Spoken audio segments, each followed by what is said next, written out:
Hello hi, मी संध्या कुलकर्णी. आज म्हटलं तुम्हाला वेगळं काहीतरी दाखवावं. वेगळं म्हणजे आंबट चुक्याचीच भाजी आहे, पण ही थोडीशी वेगळी भाजी आहे. आपण पातळ भाजी करतो, डाळ घालून भाजी करतो आणि बरेच जण लाल भोपळ्यात पण आंबट चुका टाकतात.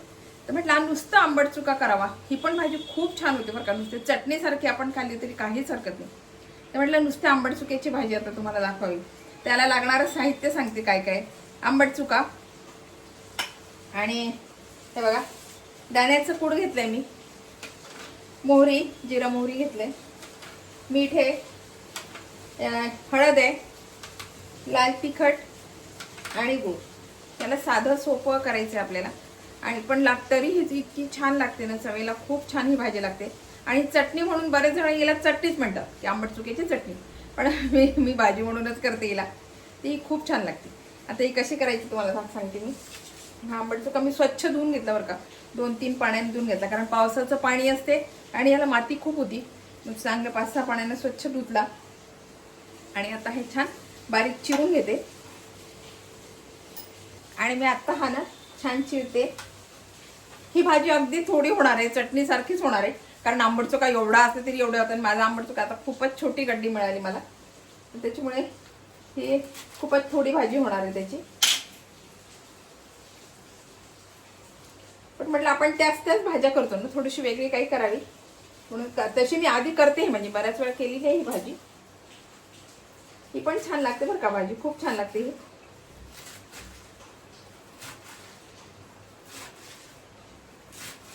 आता हा छान चिरून घेते.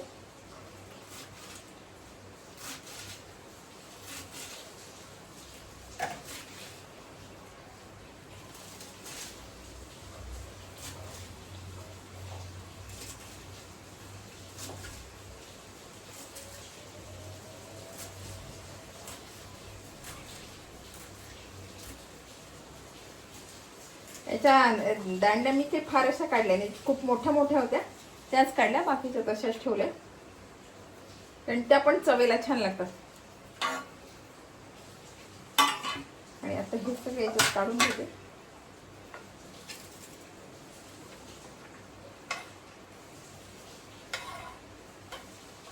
हा काही शिजायला, एक तर शिजायला फार वेळ लागत नाही, पटकन शिजतो हा.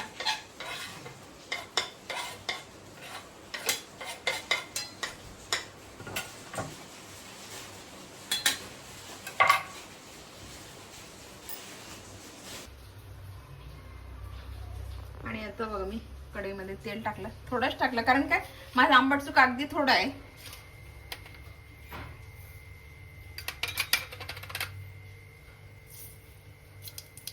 मोहरी घातली,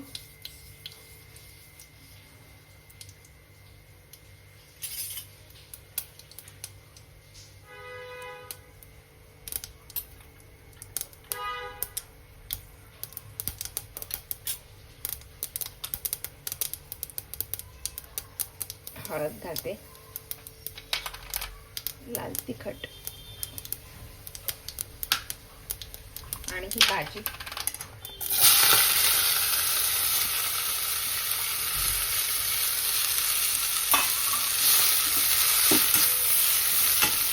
पटकन शिजतो आणि याला पाणी सुटते, त्याच्यामुळे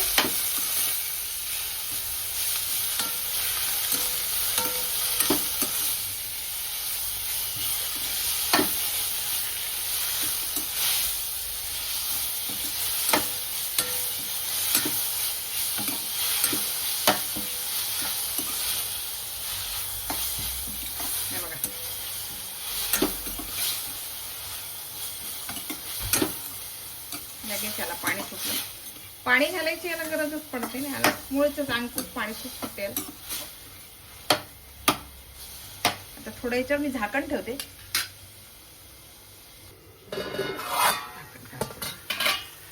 आणि आता याच्यातनं गूळ घालते आणि मीठ घालून देते. गुळाचा खडा घातलाय.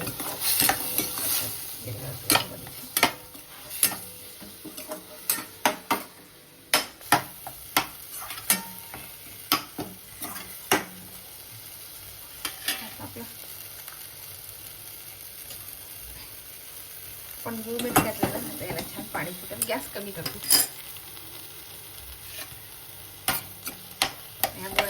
घातला गेला तो छान विरघळत ना त्याच्यामध्ये. साखर घातली तरी चालेल.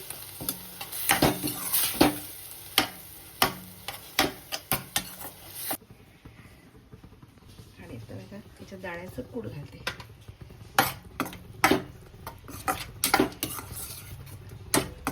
आता हिला कोणी चटणी म्हणते बरं का, आंबट चुक्याची चटणी किंवा भाजी, पण मी हिला भाजीच म्हणते.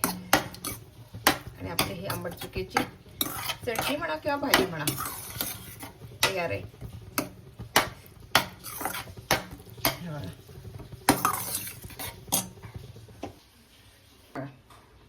आपली चटणी म्हणा किंवा भाजी म्हणा काही घातलेलं नाही आहे.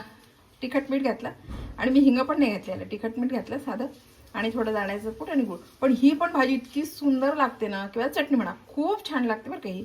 हे बघा. आणि हे बघा आपली आंबट चुक्याची भाजी, काही नाही, तिखट मीठ आणि हिंग पण नाही घातलं मी, साधं तिखट मीठ गोड तेल मोहरी बस. पण एवढी सुंदर होते ना ही पण भाजी, खूप छान लागते. कारण दाण्याचं कूट घातले गेला त्यामुळे ही खूप छान लागते भाजी. ही एकदा करून बघा तुम्ही. साधी सिंपल भाजी आहे, पण ही याला भाकरीसोबत नाही, ही पण पोळीसोबतच छान लागते. भाकरीसोबत नाही, चपाती म्हणा पोळी म्हणा याच्यासोबतही चांगली लागते, किंवा भातासोबत वरण भात घेतला आणि तोंडी लावायला पण ही भाजी खूप छान लागते. तुम्ही करून बघा ही भाजी. आता माझा आंबट चुका थोडाच होता म्हणून ती थोडी चटणीसारखी थोडीच झाली. आणि बरेच जण याला चटणी पण म्हणतात बरं का, की आंबट चुक्याची चटणी असं पण म्हणतात त्याला. बघा ही रेसिपी तुम्हाला कशी वाटली, आवडली का?